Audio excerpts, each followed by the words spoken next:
찬송가 265장 찬송한 다음에 우리 김순옥 권사님 기도해 주시겠습니다. 265장입니다.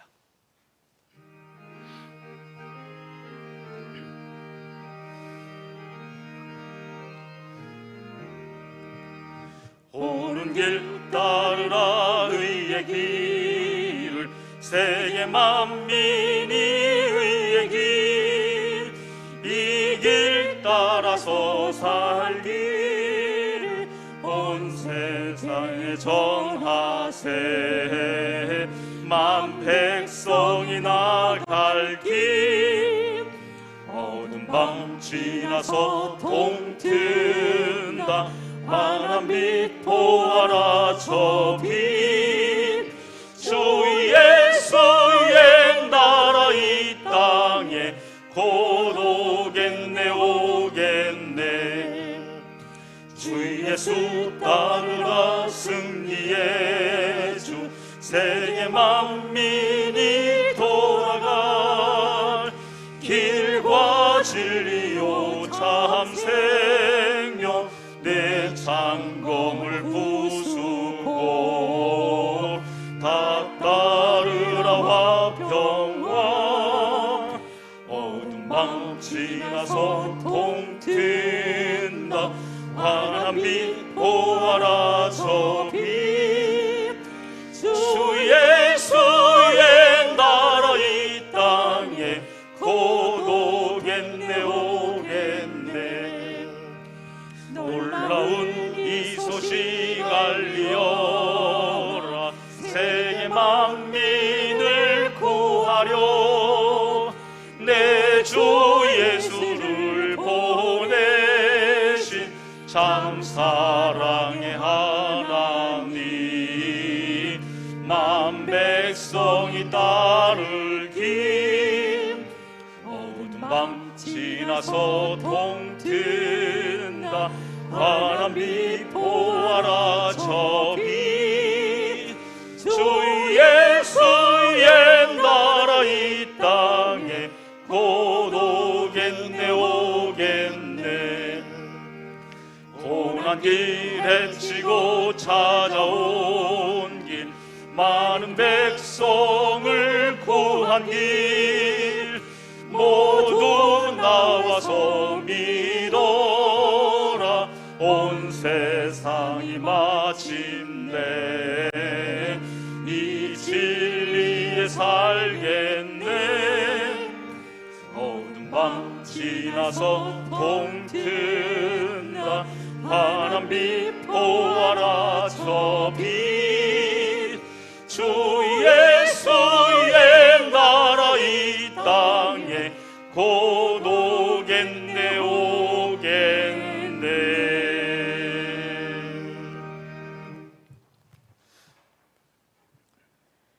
사랑의 하나님 감사합니다.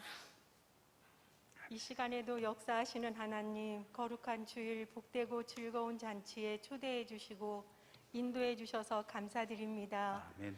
저희들을 인도하사 한 사람 한 사람 만져주시며 임재하신 하나님을 느낄 수 있는 귀한 자리 될 수 있도록 도우사 하늘문을 여시고 천군 천사 동원하여 하나님께 마음껏 찬양과 경배로 영광 올려드리기에 원합니다. 아멘. 귀한 사자 목사님 기억하시사 늘 강건하시며 영권 물권 허락하시어 하나님의 말씀을 준비하실 때나 목회의 계획을 이루시는 데 조금도 부족함 없도록 역사하여 주옵시고 성령의 두루마리를 입히사 늘 성령 충만하게 인도하옵소서. 아멘. 말씀 선포하시는 목사님 단위에 세우셨사오니 말씀 선포하실 때에 성령 충만하사 예수님의 이름으로 승리케 하옵시고 말씀 받는 우리들에게 하나님의 음성을 듣게 하시며 깨닫고 변화되어 마음에 새겨 생활하는 데 큰 힘이 될 수 있도록 인도하시며 승리하게 하옵소서. 아멘. 나라와 민족을 위해 기도합니다. 성령님 긍휼히 여기사 하루빨리 코로나가 종식되어 정치 경제가 안정되고 제자리를 찾을 수 있도록 인도하옵소서. 아멘. 대통령과 이종자들에게 하나님을 두렵고 경외하는 마음을 갖게 하시고 국민들이 불안한 마음이 아닌 안정된 삶을 살아갈 수 있도록 도와주시옵소서. 아멘. 5월 가정의 달을 맞이하여 한 가정 한 가정 부모와 자녀, 스승의 관계 속에 예수님의 향기가 가득한 축복의 통로 허락하시고 주님의 이름으로 승리하는 5월이 될 수 있도록 은혜 내려 주시옵소서. 아멘. 다음 주에 있는 공동의회에서 우리 교회에서 꼭 필요한 임직자들을 인도하여 주시고 이 시간까지 교회를 위해 봉사하고 헌신하시는 분들에게 축복에 축복을 더하여 주시옵소서. 아멘. 주님, 병상에서 예배드리는 자들을 기억하셔서 주님의 치유의 손길로 어루만져 주사 평안한 마음을 허락하시고 하루빨리 예배의 자리에 모여 하나님의 영광 올려드리는 시간이 되게 하여 주옵소서. 아멘. 지금도 살아계셔서 역사하시는 예수 그리스도의 이름으로 감사드리며 기도드렸습니다. 아멘.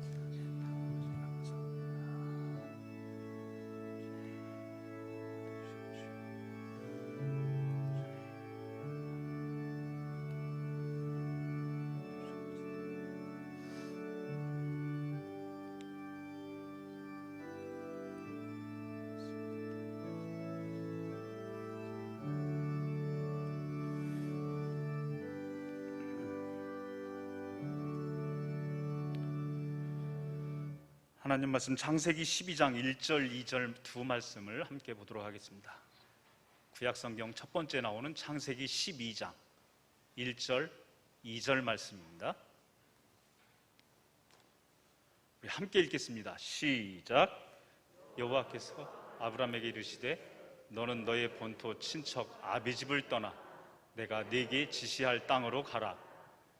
내가 너로 큰 민족을 이루고 네게 복을 주어 내 이름을 창대케 하리니 너는 복의 근원이 될지라. 아멘. 어떤 아버님이 한 분이 계시는데 하도 이렇게 몸 가렵고 막 이러니까 그것을 본 아들이 효자손을 하나 사드렸어요. 효자손이 뭔지 아시죠? 그걸 사드렸는데 그런데도 아버지가 맨날 아들 불러요. 그 등국을 긁어달라고. 그 아들이 나중에 가서 이렇게 긁다가 이제 짜증을 내는 거예요. 아버지 효자손 사드렸잖아요. 그거를 좀 하세요. 그랬더니 아버지가 하시는 얘기가 야 이놈아 가끔 불효자손이 더 가려 근질을 시원하다 이놈아 그러면서 불효자 이놈아 좀 긁어라 이렇게 한 아버지가 있다 그래요. 자, 지난주에 이어서 창세기를 가는데 이 PPT 나오나? 예. 요 새가 무슨 새인지 아세요? 딱따구리. 딱따구리가 나무에 두들겨 갖고 구멍을 뚫고 벌레를 잡아먹거나 거기서 새끼를 키우죠. 저는 이렇게 신문이나 이런 데서 이렇게 자꾸 인터넷에서 자료들을 이렇게 찾아서 스크랩하고 계속 모아놓고 제 이메일로 들어오게 하고 막 이렇게 해놓는데 저 기사를 보고 깜짝 놀랐어요.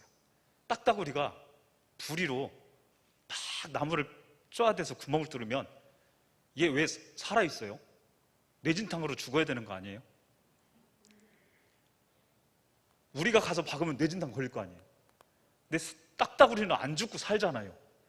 그러면 진화론이라면 얼마나 많은 딱따구리가 죽어야, 두들기고 죽어야 진화가 될까?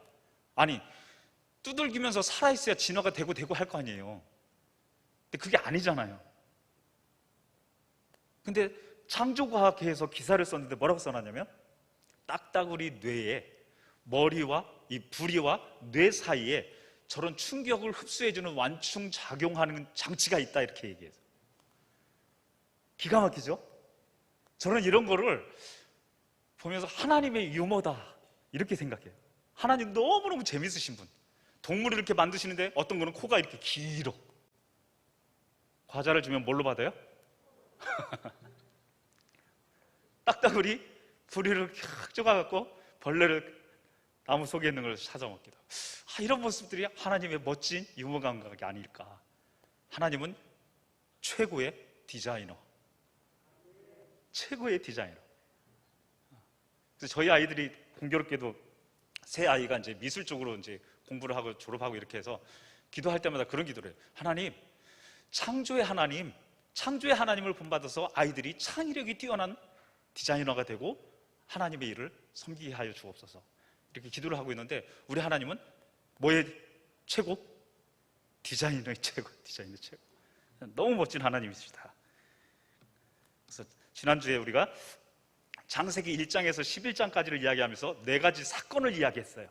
첫 번째 나오는 사건은 창조 사건, 두 번째는 타락 사건, 세 번째는 노아의 홍수 사건이 있었죠. 그리고 네 번째는 민족들이 흩어졌죠. 민족들이 흩어져서 살게 된 거예요. 이제 흩어졌고, 그런 다음에 이 지도를 다시 한번 보면 이 지도가 굉장히 중요해요. 이 지금 말씀드린 창세기 1장부터 11장까지는 이 지도상에서 어디라고 딱 말할 수 없어요. 그러나 12장부터는 이제 하나님이 한 사람을 부르시는 거예요. 창세기 3장 15절에 하나님 이렇게 말씀하셨죠. 내가 너로 여자와 원수가 되게 하고 너의 후손도 여자의 후손과 원수가 되게 하리니 여자의 후손은 내 머리를 상하게 할 것이요 너는 그의 발꿈치를 상하게 할 것이니라. 메시아를 보내시겠다고는 첫 번째 약속을 하시는 거예요. 그래서 신학을 공부하는 분들이 이거를 원시복음 최초의 복음이다 이렇게 얘기를 하면서 공부를 하는데, 예수 그리스도를 보내시겠다는 약속이에요. 그 약속을 하나님이 처음 하시는 거예요. 그게 언제냐면 우리가 살고 있는 지금으로부터 약 4,000년 전에. 몇 년 전이요? 4,000년 전에. 4,000년 전에 하나님이 한 사람을 부르시는 거예요. 그 사람이 어디 살고 있냐면 여기 뭐라고 써 있어요? 우르.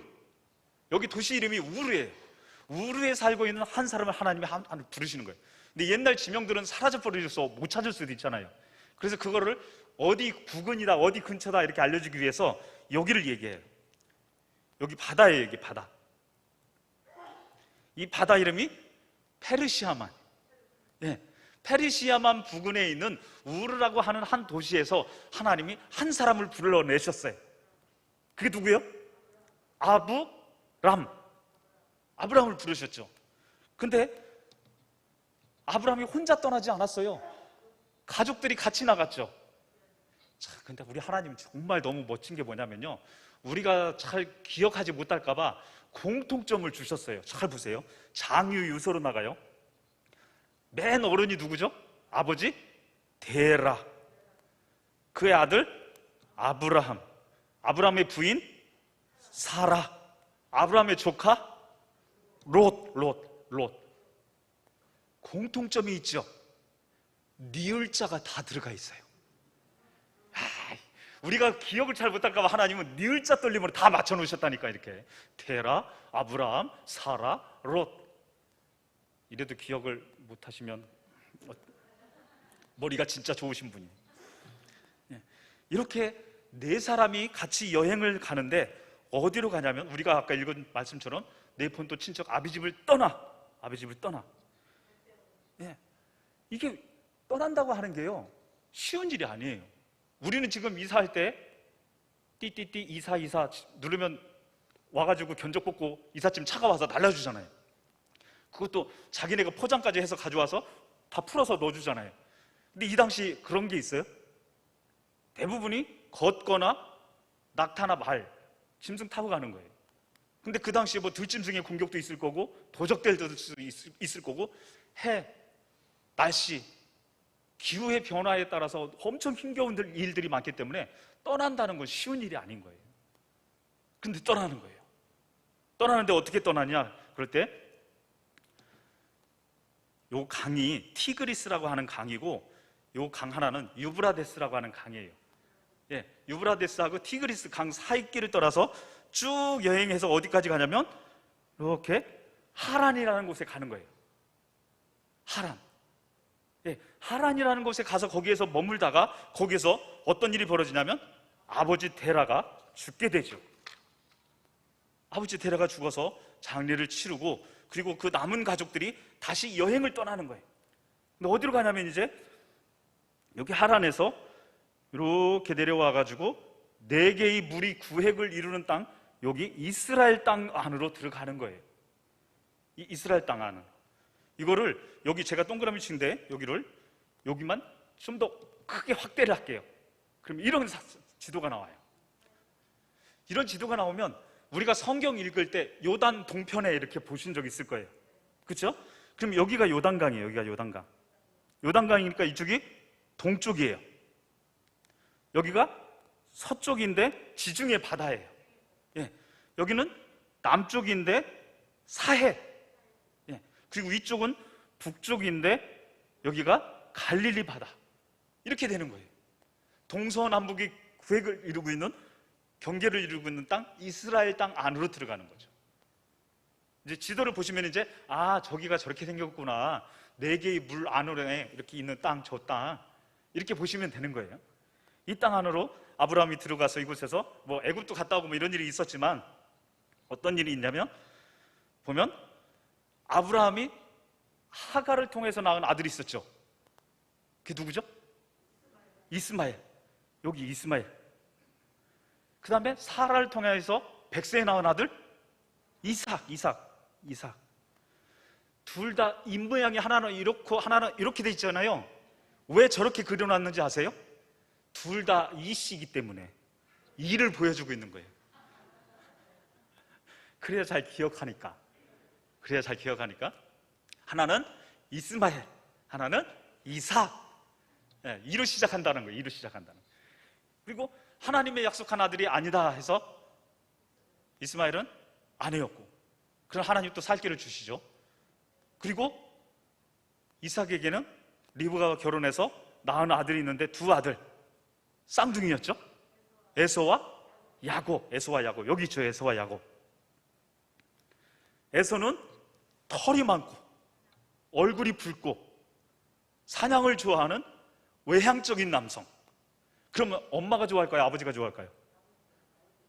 상식적으로 그냥 딱 일반적으로 생각할 때 아버지가 좋아할 거예요. 간혹 엄마가 또 그런 기질이면 좋아할 수도 있겠지만 일반적으로는 아버지가 좋아할 그럴 아들이죠. 근데 고운 피부를 가지고 있고 내성적이고 가정에 머물러요. 그게 야곱이에요. 야곱. 누가 좋아할 것 같아요? 엄마가 좋아할 것 같아요. 그러니까 하나님의 약속이 있었지만 엄마가 그걸 뒤집기 위해서 일을 벌이기도 하죠. 근데 저는 여기 아까 우리 2로 시작되는 이렇게 생긴 사람이 누구라고요? 이삭. 이삭의 뜻이 뭐죠? 웃음. 네가 아들을 낳을 것이다. 웃었잖아요.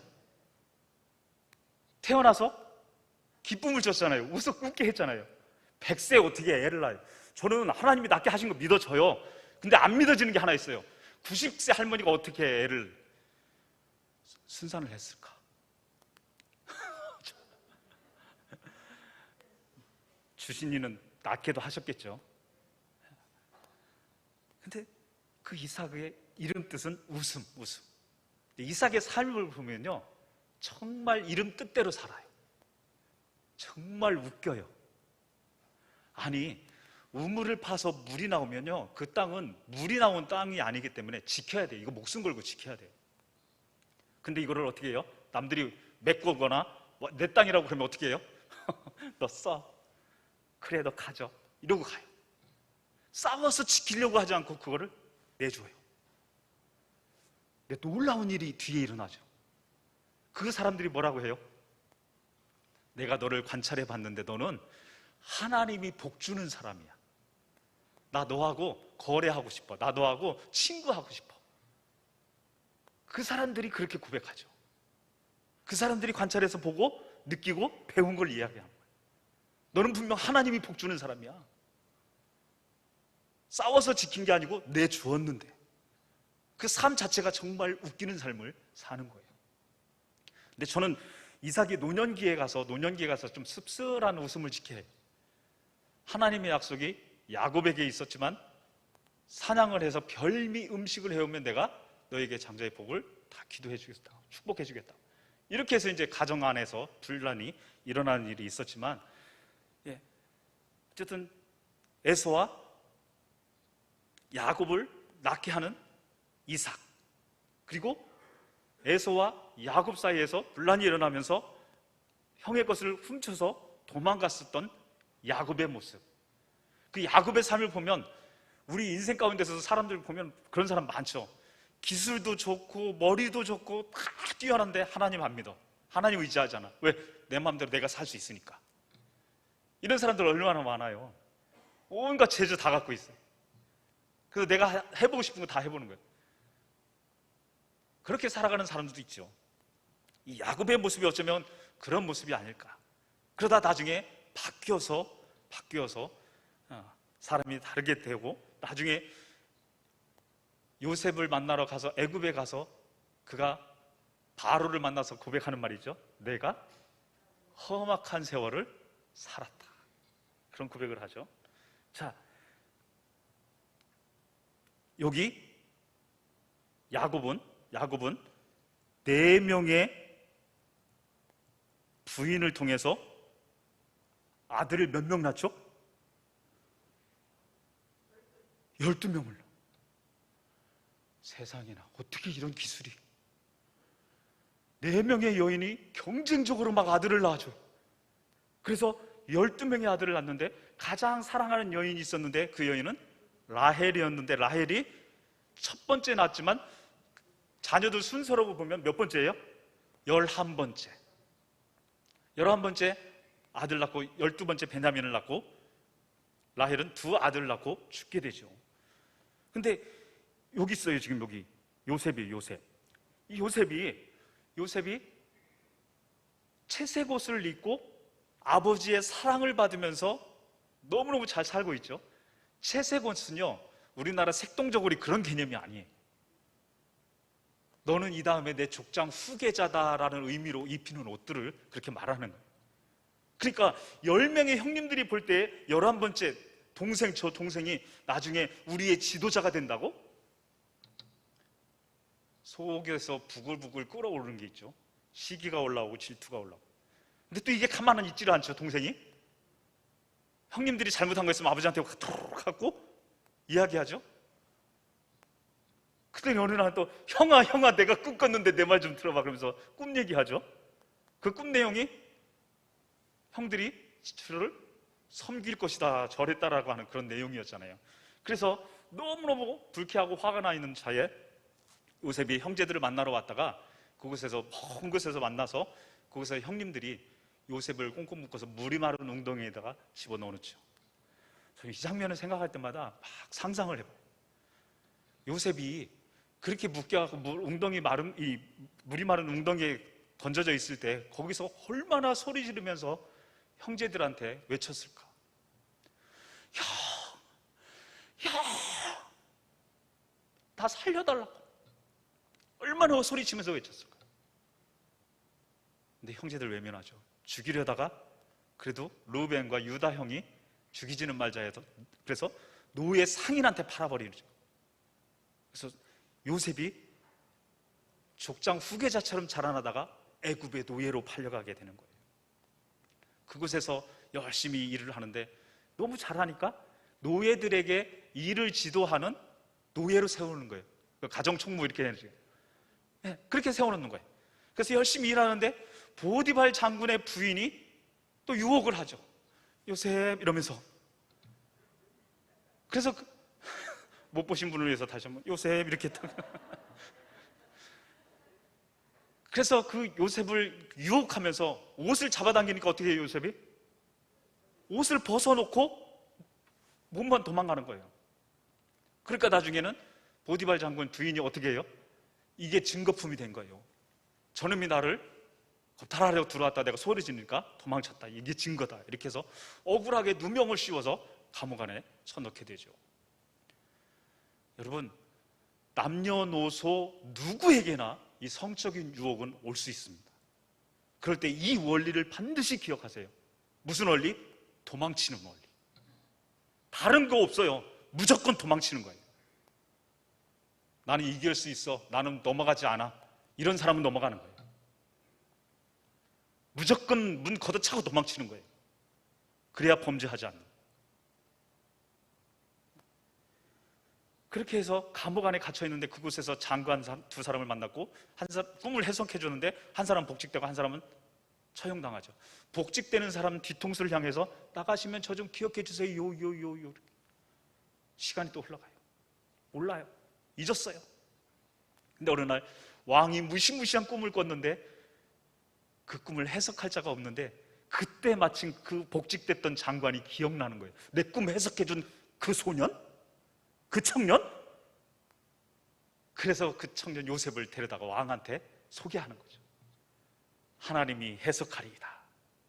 그래서 꿈을 쫙 해석하고 해결책까지 제시해요.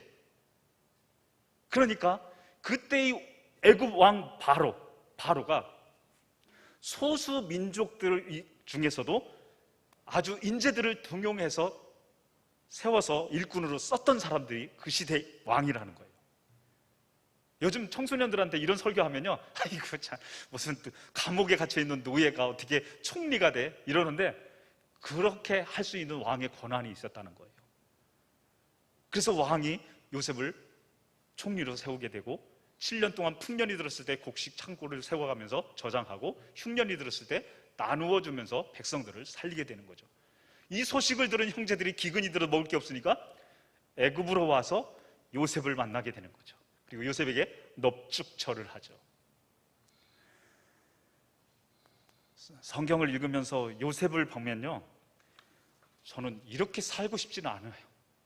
제가 만약 요셉이라면 저는 이렇게 살고 싶지 않아요.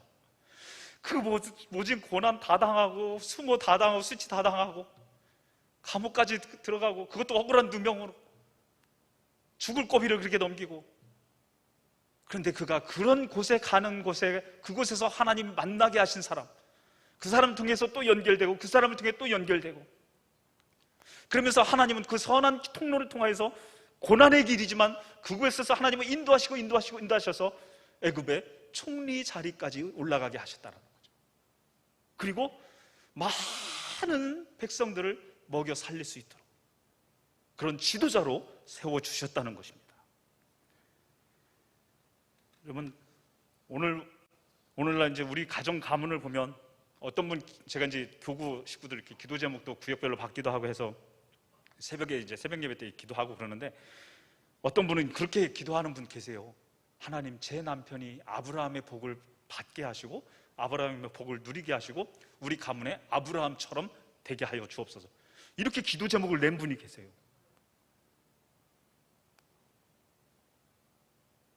근데 우리 부모님의 신앙을 본받아가지고 하나님 아버지께 순종하는 그런 이삭과 같은 자녀들도 있고, 또 때로는 자기 잔머리로 살아보겠다고 열심히 뛰어다니면서 하나님을 제외해놓고 자기 마음대로 살아보겠다고 하다가 나중에 되돌아오는 자녀도 있을 거고, 또 어떤 자녀들은 많은 시련 가운데서도 그거를 극복하고 인내하고 하면서 하나하나를 넘어가면서 성공에 이르는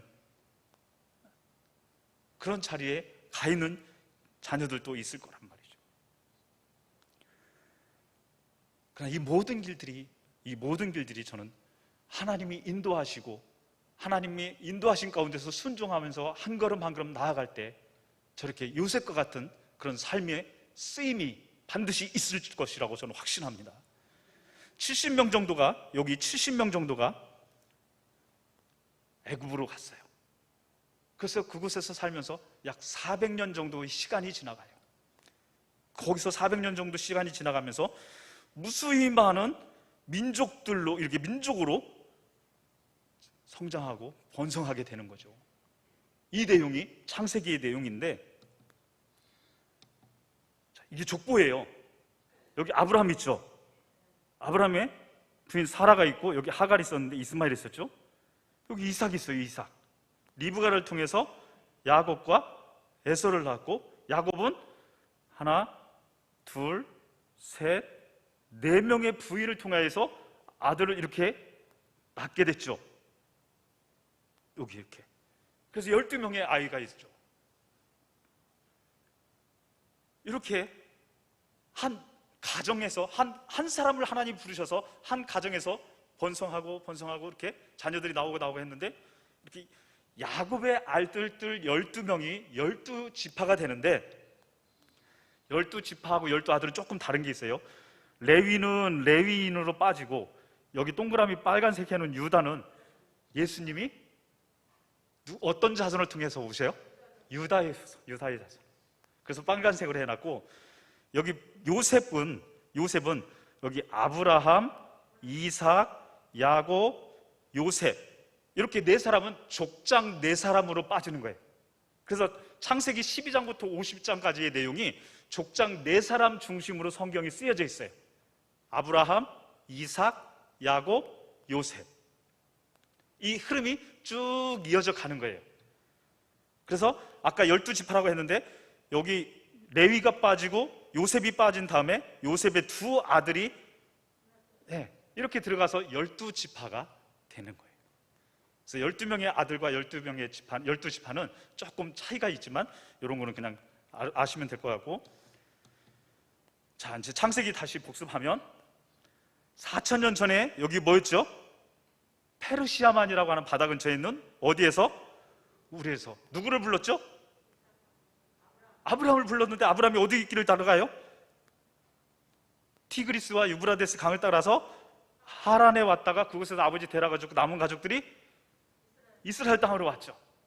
동서남북이 물로 경계를 이루는 땅으로 왔었죠. 이스라엘 땅 안에 들어가서 아브라함은 이삭을 낳고, 이삭은 야곱, 야곱은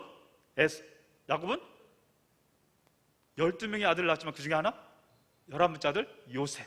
그래서 아브라함, 이삭, 야곱, 요셉, 이렇게 네 사람 중심으로 그 가정의 계보가 흘러가고 있다는 것이었고, 자, 창세기를 이제 정리한다면 창세기의 핵심은 이거예요. 창세기는 뭐에 관한 책이냐 그럴 때 창세기는 시작에 관한 책. 창세기는 시작에 관한 책. 1장에서 11장까지는 네 가지 사건은 창조, 타락, 홍수, 민족들, 이 네 가지 사건은 세상의 시작, 인류의 시작. 그렇다면 창세기 12장부터 50장까지 아브라함, 이삭, 야곱, 요셉 네 사람으로 중심이 흘러서 가는 거라면 이거는 이스라엘 민족의 시작, 이스라엘 민족의 시작. 그래서 창세기는 뭐에 관한 책이에요? 시작에 관한 책이에요. 시작에 관한 책. 세상의 시작, 인류의 시작, 남자의 시작, 여자의 시작, 가정의 시작, 결혼의 시작, 죄의 시작, 모든 시작이 창세기 안에 다 나와요. 단 예외 하나는 하나님은 시작이 없으시다. 하나님 이미 영원 전부터 계신 하나님이시다라는 것을 기억하시고, 자, 창세기 1장부터 11장까지는 네 가지 사건이 이거였어요. 그래서 이거는 네 사건이었다면 인류의 시작, 세상의 시작이죠. 근데 12장에서 50장까지는 아브라함, 이삭, 야곱, 요셉으로 성경이 쓰여져서 흘러가는데 이거는 네 사람 중심으로 쓰여져 있죠. 그래서 이거는 이스라엘의 시작이라고 할 수 있어요.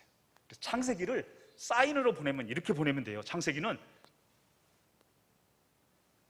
창세기 끝난 거예요. 이해가 되시죠? 창세기는 네 사건, 네 사람. 이런 건 쓰는 게 아니고요, 휴대폰을 꺼내서 탁 찍어두는 거예요. 빨리 찍으세요. 요즘은 필기 안 해요. 찍어요. 찍어서 그냥 가지고만 있으면 안 되고 집에 가서도 꼭 한 번 더 보셔야 내게 되는 거예요. 창세기는 사인을 어떻게 보낸다고요? 네 사건, 네 사람. 1장에서 11장, 12장에서 50장. 창세기는 시작에 관한 책이다라는 것을 기억하시고, 마지막으로 이제 말씀을 정리하도록 하겠습니다. 이 말씀들을 우리한테 적용한다면 저는 이렇게 하고 싶어요. 하와를 유혹하고 선악을 알게 하는 열매의 과실을 먹게 한 다음에 남편에게도 주고 하나님 말씀에 불순종해서 세상에 죄가 들어오게 하죠. 그 범죄를 하게끔 이끌었던, 유혹했던 그 뱀의 모습, 사탄의 모습. 그는 과대 과장 광고의 장인이. 사탄은 항상 과대하고 과장하고 그런 광고를 펼치는 거예요. 그러면서 우리를 언제든지 끌어내리려고 해요. 언제든지 쓰러뜨리려고 해요. 가장 간교하더라 이렇게 나오죠. 먹음직하고 보암직하고 탐스럽게 하는, 그러면서 딱 보고 나서 우와 이렇게 뿅 가게 만들어 놓는 거죠.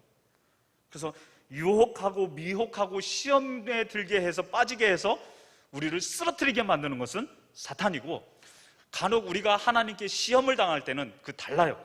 하나님은 우리를 유혹하는 게 아니고 하나님은 테스트해서 우리의 수준을 더 끌어올리시는 거예요. 우리를 더 믿음을 더 크게, 더 높게 세우시는 것이 우리 하나님의 시험, 시련, 이런 것들이 있죠. 그래서 사탄에게 속지 말아야 된다라는 것을 반드시 기억하시고, 요셉을 보면서 저는 이걸 이렇게 정리하고 싶어요. 용서는 최고의 복수다. 용서는 최고의 복수다. 제가 요셉이었으면요, 이렇게 했을 것 같아요. 제가 요셉이었으면요, 보디발 장군 부인 데리고 와. 너 나를 억울하게 감옥에 쳐넣었지? 쳐넣어. 형제들이 딱 왔을 때, 여봐라, 계작두를 대령하라. 아, 이제야 복수의 날을, 이제야 내가 복수의 날을 세울 수 있겠다, 이랬을 것 같아.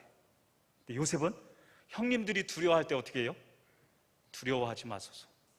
내가 어찌 하나님을 대신하리이까? 내가 어찌 하나님을 대신하리이까? 사시면서 복수의 칼을 갈라고요? 하나님께 맡기라고요. 하나님께 맡기라고요. 하나님께 내어놓으시라고요. 그럼 하나님이 하실 일. 내가 어떻게 하나님을 대신? 요셉은 용서는 최고의 복수. 오히려 용서함으로써 더 사랑하게 되고, 심지어 자기 형제들의 조카들까지도 내가 기르리이다, 이렇게. 너무 멋진 모습이죠. 한 가지 더 있다면 이 모습이에요. 나의 해골을 메고 올라가라, 잊지 말라, 그거예요.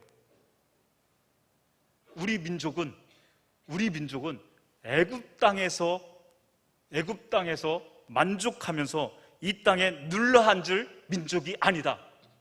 그걸 상기시키는 거예요. 우리 민족은 이 땅을 떠나서 하나님이 약속하신 땅으로 가야 된다. 그걸 반드시 기억해라. 그래서 뭐라고까지 얘기해요? 내 해골을 메고 가라. 내 해골을 메고 가라. 내 무덤을 볼 때마다 이걸 기억해라. 우리는 언제든 떠나야 된다. 여러분, 우리도 이 땅에서 천년만년 살 것 같죠?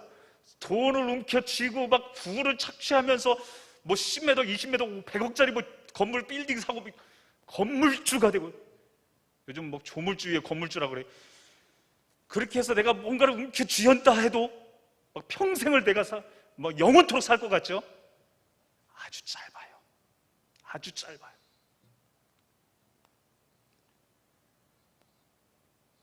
우리는 천년만년 사는 것이 아니라 우리가 가야 할 본향이 있음을 기억하십시오.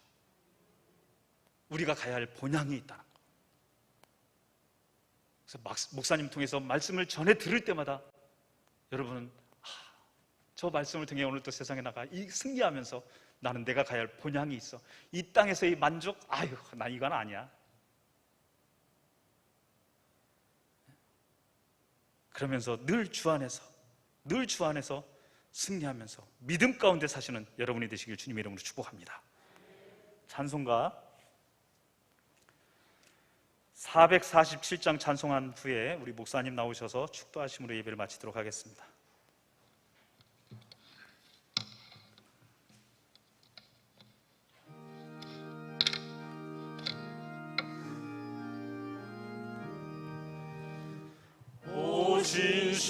진실하신 주 내 아버지여, 늘 함께 계시니 두려움 없네. 그 사랑 편찮고 날 지키시며 어제나 오늘이 한결같네. 오 신실하신 주, 오 신실하신 주, 날마다 자비를 베푸시며 일용할 모든 것 내려주시니 오 신실하신 주, 나의 구주. 봄철과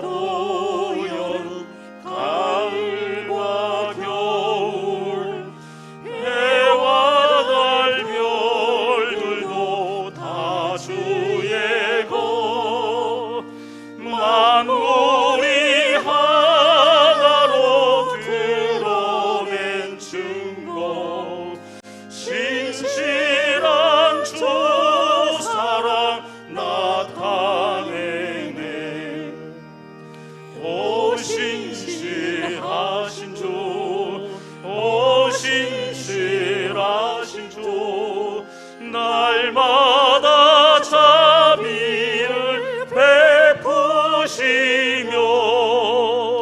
일용할 모든 것 내려주시니 오 신실하신 주, 나의 구주, 내 죄를 사하여 안위하시고 주 친히 오셔서 인도하네. 오늘의 힘 되고 내일의 소망, 주만이 만복을 내리시네.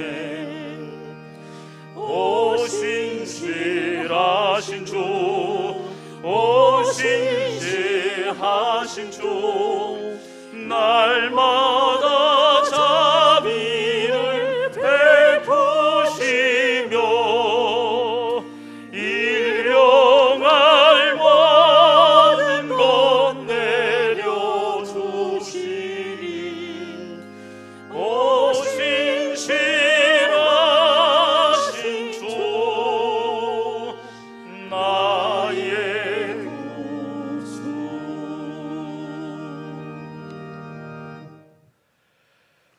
이제는 교회의 머리가 되시며 길과 진리와 생명 되시는 우리 구주 예수 그리스도의 은혜와 하나님의 사랑하심과 성령님의 교통하심이 이제로부터 영원토록 함께 있을지어다.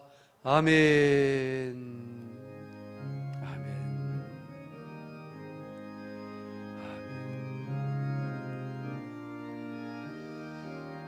아멘.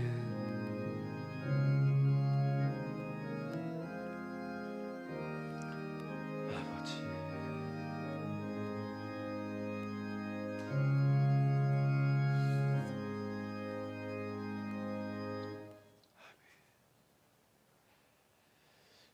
예,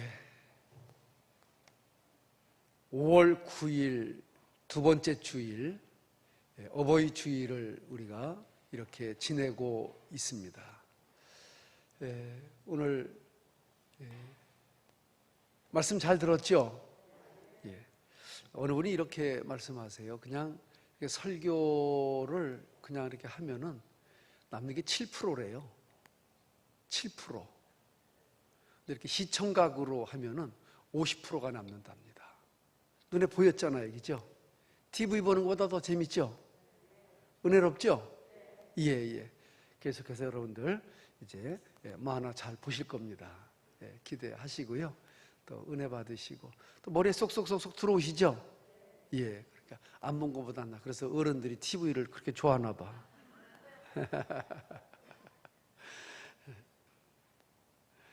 우리 어머니 TV 보시면서 뭐라 그런지 아세요? 아휴, 뭐가 뭔 소린지 아무것도 모르겠다. 근데 꼭 보셔 이렇게. 참 희한하시죠? 예, 그렇습니다. 저는 이제 내일부터 내일 9시 반부터 이제 봄 신방에 들어갑니다. 아침부터 밤중까지입니다. 저는 8시 반이면 저는 이제 일과 끝나고 잠자리에 준비하는 시간인데 한번 제가 저에게 도전을 해보는 겁니다. 그래서 하루에 8시간씩 이제 빈 시간도 있지만 우리 성도님들 만나는 기쁨에 함께 할 것입니다. 구역장님들 아직 구역 식구들 파악이 안 되신 분들은 빨리 표를 보시고 빈칸에 신청해 주시면 좋을 것 같습니다. 오실 때는 그냥 편안한 마음으로 오시고요. 그리고 오시기 전에 체온 측정 또 손 소독 이렇게 철저히 해 주시고 또 오랜 시간 장시간 머물 수 있는 그런 환경들이 아니니까 간단하게 대화하고 말씀 보고 기도하고 가시는 걸로 그렇게 신방을 대신하도록 하겠습니다. 본인이 좀 하고 싶으신 말씀 있으시면 좀 다 해주시고, 특별히 기도의 제목을 여러분들이 적어 와주시면 모아서 기도하는 시간에 같이 기도하도록 그렇게 하겠습니다. 그리고 다음 주 주일, 일주일 남았네요. 다음 주 주일 오후 찬양 예배에는 특별히 우리 임직자들을 위한 피택 시간이 있고, 또 이제 제가 여러분들에게 특별히 드릴 말씀들을 같이 정리하면서 나누는 그런 시간도 갖도록 그렇게 하겠습니다. 고맙습니다. 한 주간 동안도 평안하시고, 또 새벽 5시 반이면 요새 해가 여기 올라와 있습니다. 그래서 새벽 기도라고 하기가 민망할 정도인데 새벽에 좀 열심히 해 주시기를 바라고요. 특별히 수요 예배, 심야 기도 여러분들이 주인공입니다. 같이 기도하는 자리에 있었으면 좋겠습니다. 고맙습니다. 평안히 돌아가시기 바랍니다. 감사합니다.